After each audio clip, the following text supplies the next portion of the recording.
Hello, it's me, Mikey Pipes, right there, with Godzilla, right there. Godzilla. And we are working on this.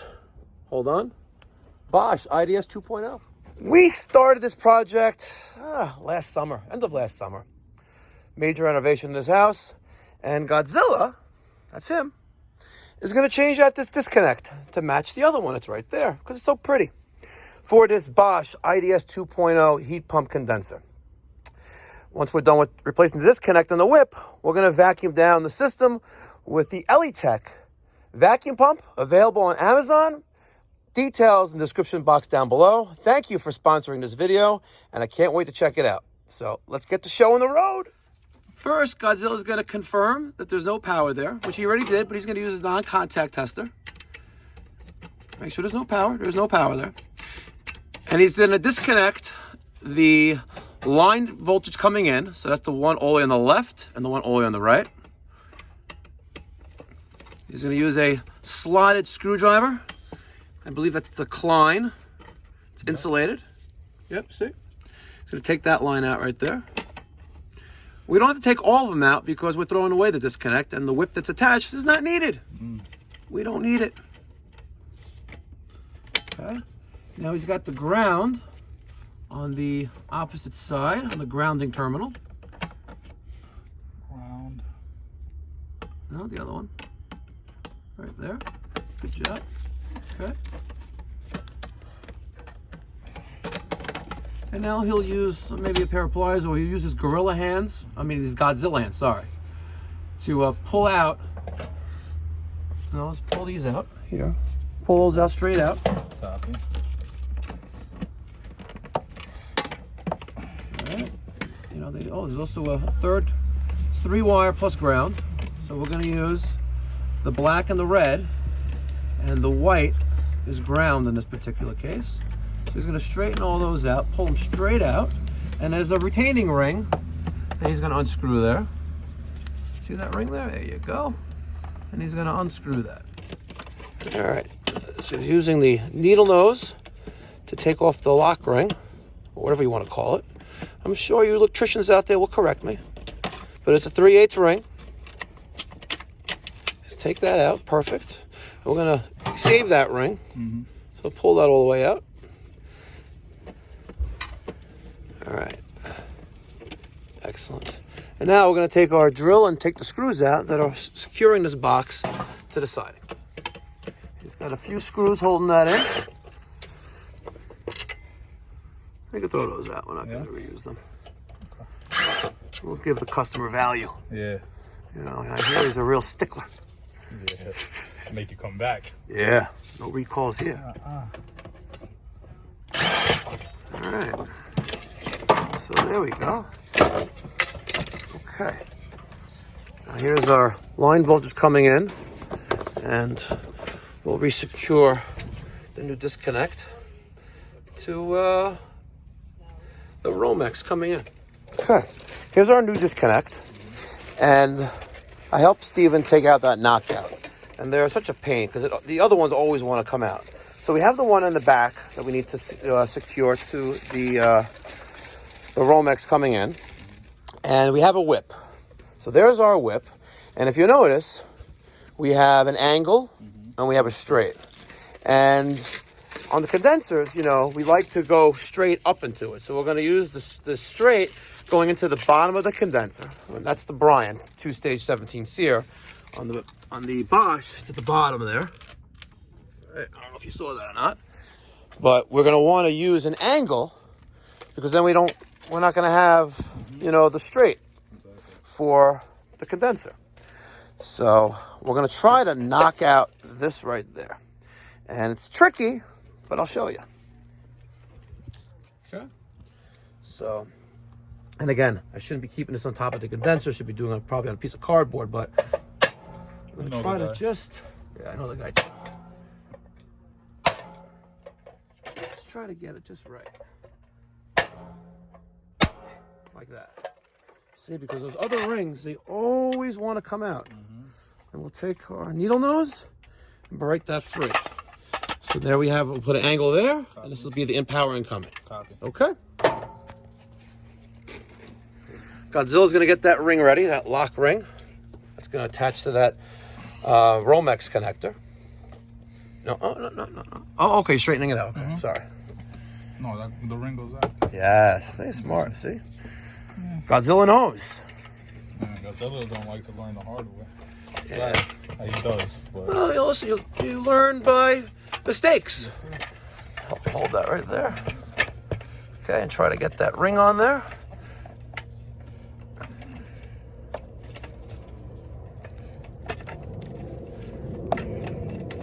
You can do it. All right, you have to pull on the wire and keep pulling on it.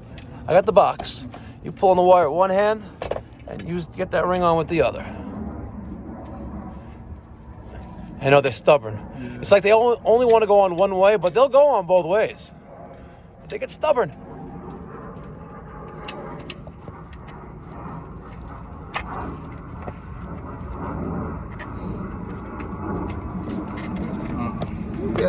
You got it.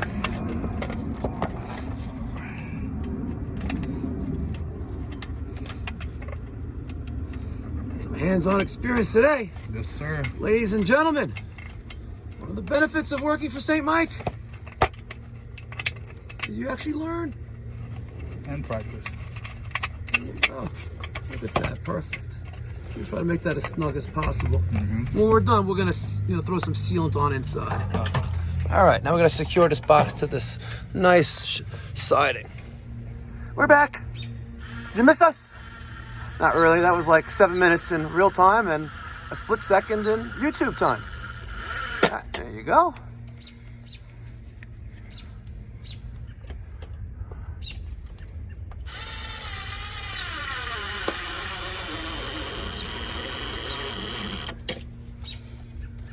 And one more.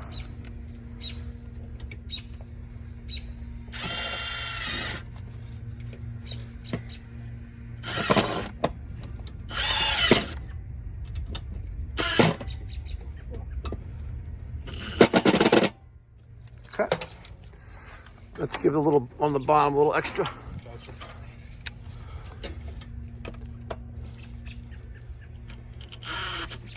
Cool. And we'll put maybe we'll put a little silicone there, but she looks fine. All right. Now, let's put our white.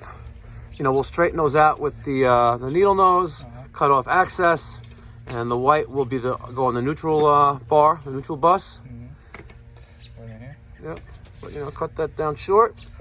Needle nose. You may want to go even shorter.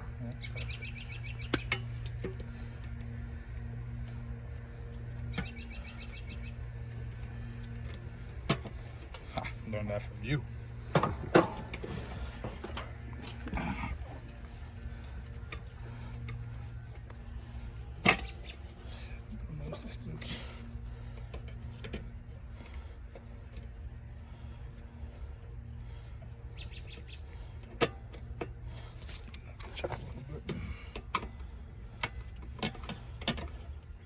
We're gonna let him wire this up, and then we'll see how that is, and we'll show ways to improve. So let's let him do it.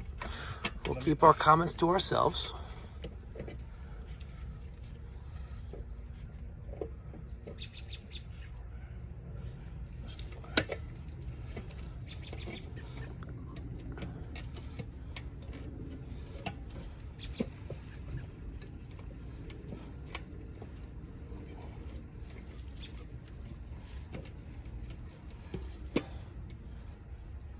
I already see the comments coming. Yeah, but it was agonizing watching him struggle. Yeah, it'll be all right.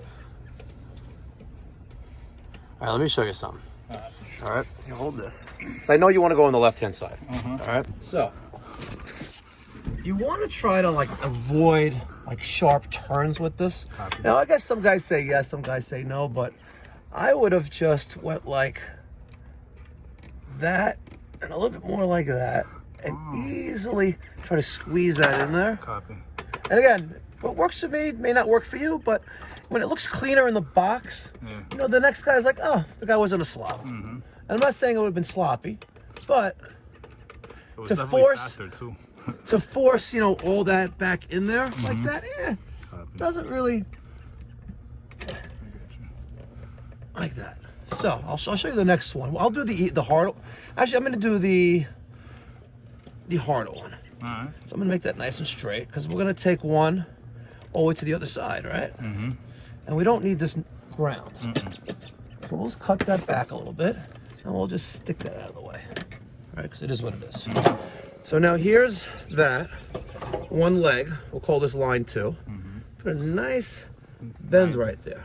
Now, you want to think ahead because after you rewire these 2 up, we're going to have the whip coming in through here, and we don't want this like in the way. So, as you see, Press it against. that'll go right there. We're going to cut this back right there. Those little notches, those round little indentations are designed to help you strip off the insulation like that. Now, I'm going to loosen up the terminal lug like that. I'm going to hold my screwdriver on it because it'll want to come out. Yeah. I'm going to go in there like that. And I'm going to tighten up the terminal lug screw like that. And let's just push this back out of the way. But I also don't want to keep this. God forbid this, the insulation wears and it shorts out against to the metal. Yeah. Not good. So now this one, you're just going to bend straight up and you're going to go right there. Copy. Good? Yeah. All right. All right. Well, Steven is finishing up the whip disconnect wiring for the Bosch condenser. Let's take a look at the box. Here is the Intelligent Vacuum Pump by Elitech. Again, sponsors of today's video. And there's just some information on it. This is the SVP-7 vacuum pump. And it's pretty cool. I haven't even opened it out of the box, but let's take a look. It's got a color touchscreen display. So let's unbox this bad boy. All right, open it up. Very nice. We have vacuum pump oil. Very nice. Looks like we have some more vacuum pump oil. We have a nice little manual here. It's new. It's new, ladies and gentlemen. And apparently this is for the 7, and 9, and 12 CFM pumps. So let's briefly go through this. This is the 7. So we have 2 stages. Power supply is 110 volts. It's an AC induction motor. And vacuum accuracy, okay, 1 to 10,000 microns with 10% plus or minus. Operating temperature, for us in the US, we have 41 degrees Fahrenheit to 104. So, if you guys are in the south, the southwestern parts of the United States in the desert, you know, that may be an issue for you. And for us, like in the Northeast, if we're going to install a heat pump system or a mini split system, or even today's roughly around 49 degrees, but you know, that may pose an issue for you guys. Again, Mikey Pipes keeps it real. You know what? Even though they're sponsoring, I'm just going to point out what I see. Okay. 7 CFM, as I talked about, that's a 3/4 horsepower running at 550 watts. And fuel, that's the oil, 22 ounces. All right. And it weighs a little hair over 34 pounds. Okay. So there's a diagram of just some specifics. And look at this main interface. You know, we have a measurement with graphs, settings, systems. We could start. You know, conditions must be on a flat surface. Well, that makes sense. Make sure the oil is between the minimum and maximum levels. Remove the air inlet cap, which is that 1/4 inch SAE fitting as shown in the right image. That's that right there. All right, and plug in the power cord and open the exhaust port. So let's take this thing out of the box and see what she looks like. I'm gonna place her right over here. So right now, let's give her a once over. We're gonna visually inspect for any damages. As you can see, she is on a plastic wrapping. And to confirm, that is the SVP-7 CFM vacuum pump. I don't see any damage present. Looks good. All right. Let's take the plastic off of her. All right, there she is again. Again, just an overview of what we're looking at here. She looks like your traditional vacuum pump. You know, not like a field piece, which is my preferred go-to vacuum pump. But let's just look at a couple things. This right here, that's going to be our oil fill. Right? Looks like about a 1-inch mouth, maybe 1.5 inch mouth there to pour the oil in. All right. What I don't understand is what this red plug there is for, and it's not referenced anywhere in this guide. As you could see, sorry, that's that right there. And the only reference nearby is number 10, and that's our power switch.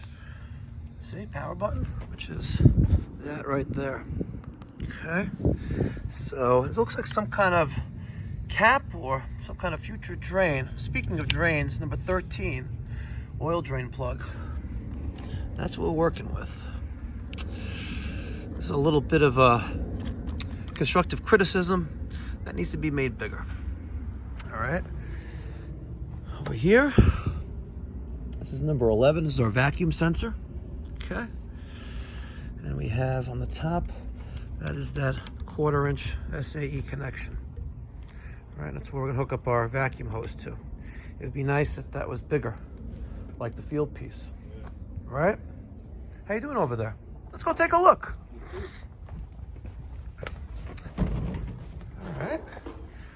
All right, so line 1, line 2. Very nice. Okay, good job, Godzilla. So now we will take the plate and put that right back there. We're going to leave this in the off position for right now. Okay, there she is. And I think we're good. She's been holding at 400 psi for about half an hour. So we're gonna dump that charge, and we're gonna hook up our True Blue evacuation kit by Eco Tools. Love them. This is my 3rd season with this. We're gonna hook up the gauges and hoses. Sorry, not the gauges, the hoses. I got it. We're gonna hook our hoses. We're gonna dump the nitrogen charge. We're gonna bring power. We have the power outlet on this deck over here. Maybe go around, and we'll bring the extension cord for the vacuum pump, and let's go check out that vacuum pump again. I can criticize it some more. You know, Mikey Pipes keeps it real. If you want to get out of the kinks, this is where you gotta send it, right? Exactly. I gotta admit, I'm really digging this color touchscreen display and the connectivity for an app on your iPhone or Android. And you guys are gonna, stay tuned. You're gonna see that. All right, let's put some oil in this bad boy. I'm gonna keep an eye on that oil level. We want to be below max and above min.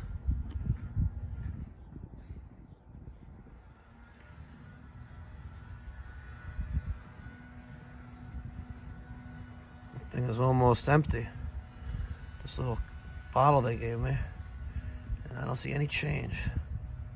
So I guess maybe you need all this oil that they give you in the carton. All right. That's one. I put that there. Let's open up the next batch.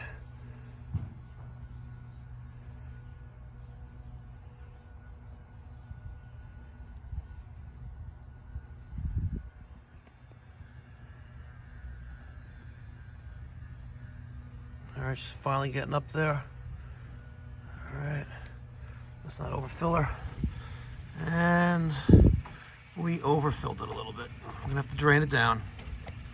Little drain plug, that's annoying. So since I overfilled this, one-handed Mike can't do everything. I'm gonna take a flat screwdriver, and this is gonna be messy, I already know it.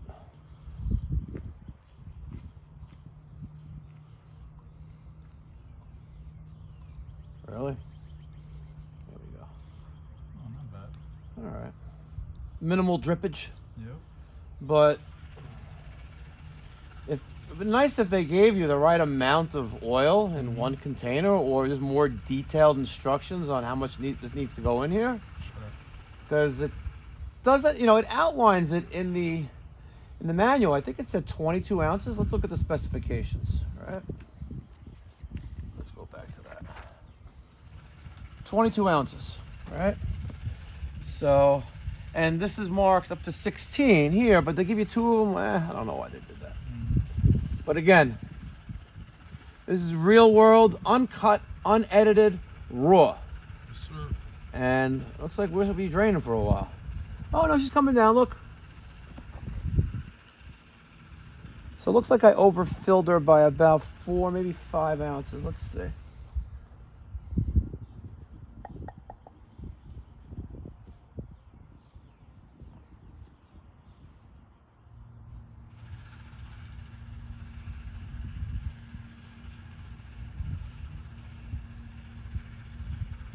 A little bit more.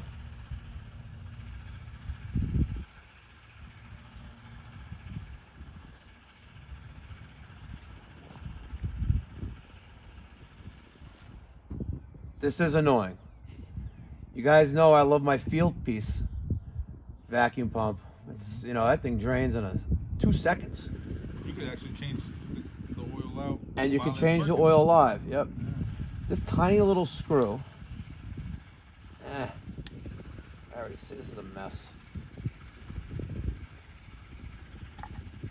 Hopefully they can redeem themselves.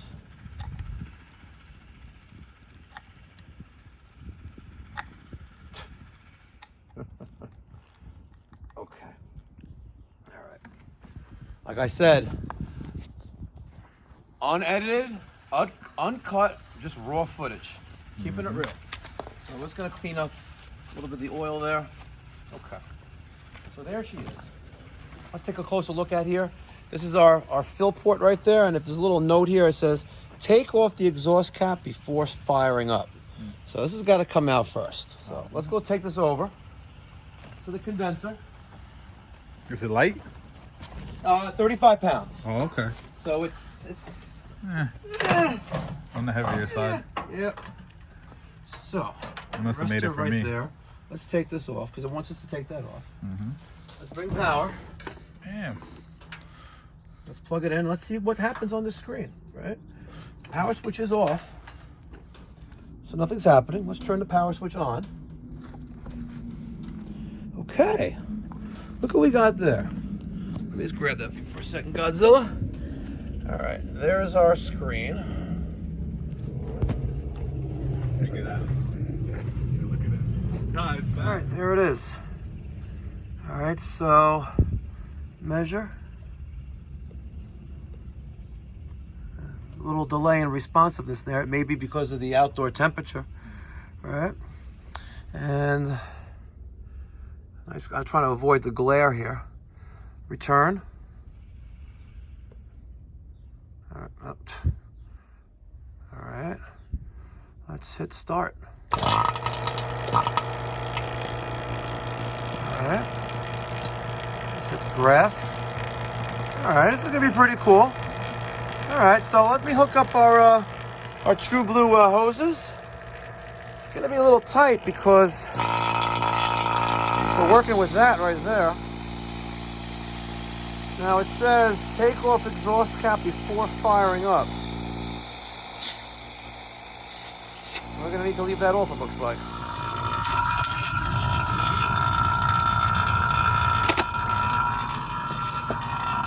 Godzilla strength, look at that. You know what I'm saying? Breaking off handles and shit.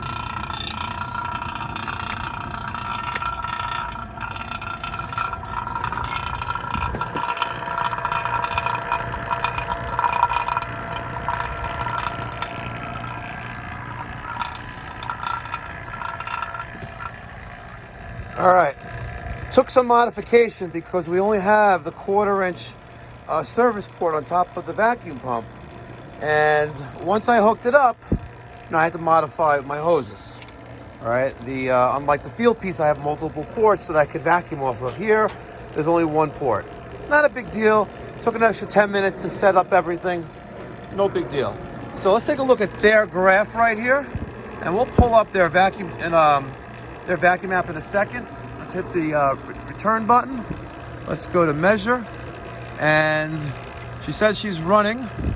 And at 35 and dropping PA. What is PA?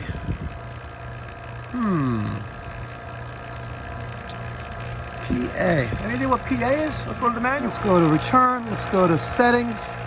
Micron. Micron. There we go. All right. Back to return. Measure. We're at 171 microns according to this. And according to my True Blue vacuum, I'm at 461. Now, let's talk about the differences here, in my opinion.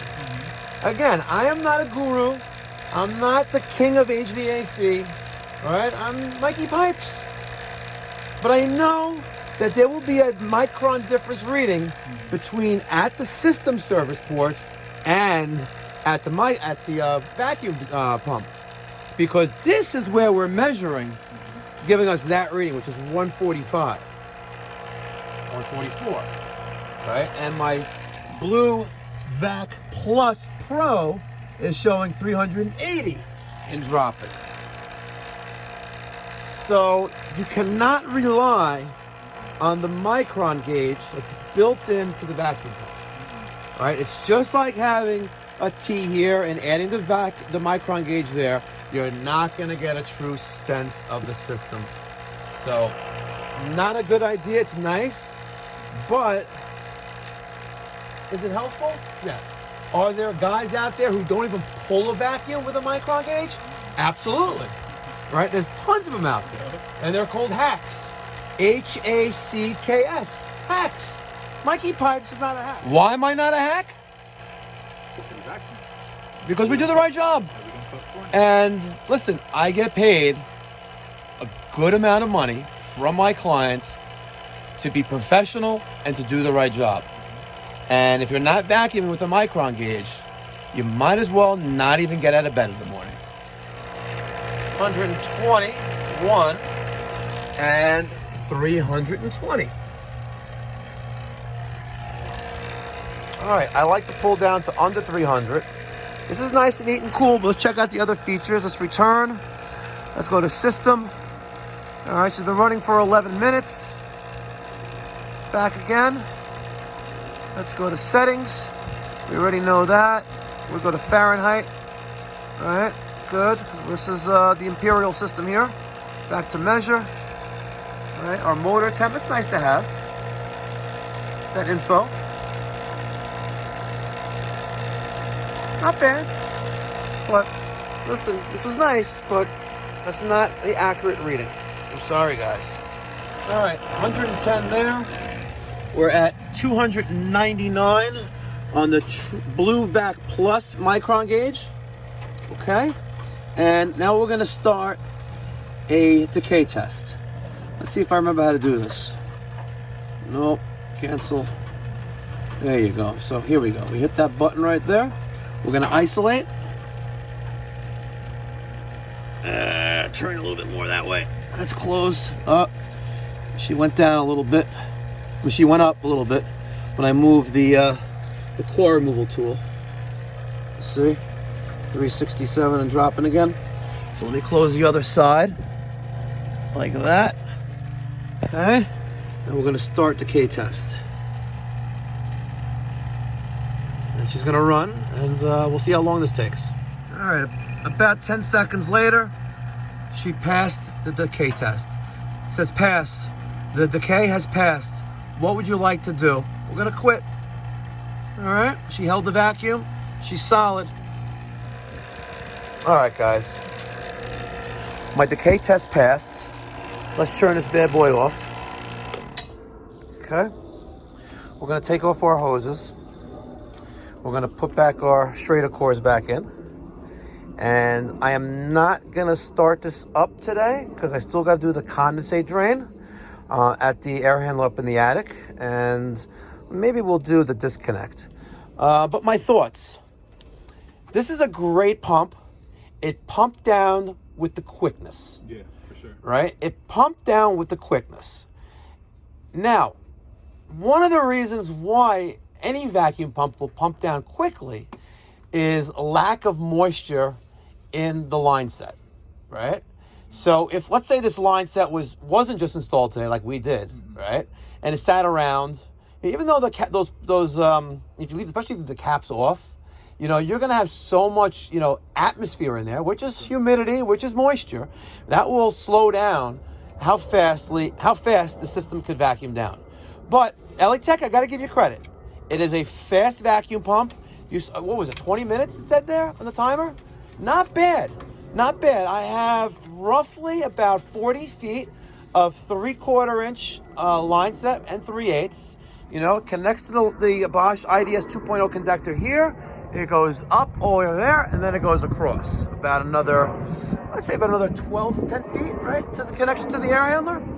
So about 40-ish feet. It's expected. You know, I got the same results, or I get the same results from my field piece.